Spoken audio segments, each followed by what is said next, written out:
Hi, I'm Pete Stanton, Delivery Manager for Natural Resources Wales Hazardous Waste Discovery. We just completed show and tell number 4, and I'd like to give you 4 highlights from that session. You can see the full show and tell below this one.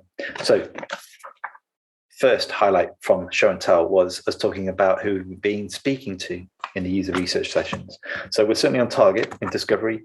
We've spoken to lots of hazardous waste producers, permit holders, consultants. We still need to speak to more waste carriers, and we have plans to do that. UR analysis was the other thing we talked about. We're getting lots of user research sessions in place, which is helping with the analysis, and specifically empathy mapping around our knowledge on waste producers and those involved with permitting. Hand in hand with that, the third thing we spoke about was creating hypotheses. These begin their life as assumptions, and that's what the team's been doing, working on assumptions, building themes. These have then become hypotheses, which we're about to start prioritizing. So really good stuff. Last highlight we talked about was where we are with user journey mapping. First time round, we looked at a small business.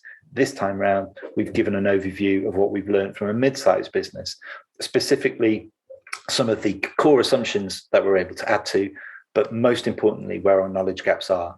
So lots in this session. Please do watch the full video for more and stay tuned for more on this project. Thanks very much.